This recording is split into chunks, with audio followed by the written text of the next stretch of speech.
Operation Mayon 2023 DZGB Special Coverage. Ramon Tadawan, sitwasyon. Mga tugang, good morning, Jen. Good morning, VP Henry. Good morning sa mga parantabay. At tinidong nakataas sa Alert Level 3 ang estado kang Bulkang Mayon, kasunod kang padagos na pag-aburito kaini. Sa datos na ipinaluwas kang Feebox, ngunyan alas 8 ng aga, uminabot sa 295 ang rockfall events, asin tulo ang volcanic earthquake ang mairehistrong aktibidad sa Bulkang Mayon. Uminabot naman sa 972 na tonelada ang sulfur dioxide ang maibuga kang bulkan sa nakalihis iyan na 24 oras. Na-record man ang 500 na metrong taas kang plume mantang padagos ang ground deformation. Kaluyang pagbulos kang lava halis sa crater na may labang 2.7 kilometro sa Miisigali, as in 1.3 kilometro naman sa Bungagali, as in pagkulaps kang lava ning sagkod sa 3.3 kilometro, as in 4 kilometro naman sa Basud Gali. Megot man na pigbabantayan kang Feebox ang bagong lava dome sa bunganga kang Bulkang Mayon sa ibong kang maluyang pagbulos kang lava hali sa crater Kenny.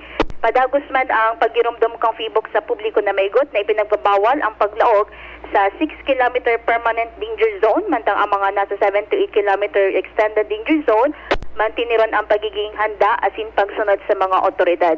Alas 7:30 ngunya na pagkaaga VP Henry, nanotaran ang ash column asin ini medyo halangkaw, alagad ay pamaning opisyal na pahayag na ipigpapaluwas ang Feebox.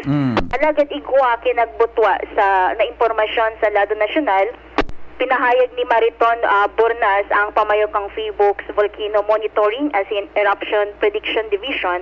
Nagsasabi na sa ibong kang padagos na pagbulos kang lava, asin paglangkaw kang pyroclastic density current events, asin pagkakaigwa kaining halangkaw na ash column, di pa man nangangaipuhan na i-widen o i-expand ang 6 km. Yung report so pahayag kang sa Lado Nasyonal, Mariton Bornas, so pamatukang Feebox, kang volcano monitoring asin eruption prediction na sa ibong kang pahayag sa Lado Lokal kang Feebox na magpreparar ang mga nasa 7 to 8 kilometer extended danger zone para sa pag-evacuar.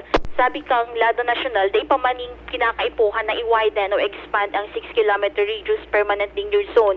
Sa ngunyan bako pa yung option dahil ang pyroclastic density current events mantinido pa da po VP Henry sa main zone kang Bulkang Mayon, mantang piglalauman pa man na magpapadagos ang abnormal activity kaini ninharos tulong bulan. So dai pa po ning senyales na ipigpapahiling na ang abnormal activity kang Bulkang Mayon matapos sa lalong madaling panahon dahil ang tapig lalauman na ma-expand pa ini or magpadagos pa ini sa halos nagkapirang bulan VP Henry. Ayan po ang latest hali sa Feebox. Ang iba pa baad VP Henry magpaluwas ning pahayag ang Feebox manamod sa pagbutwa kang una ay nahihiling na nanotarenta ngayon na pag-aga na ash column.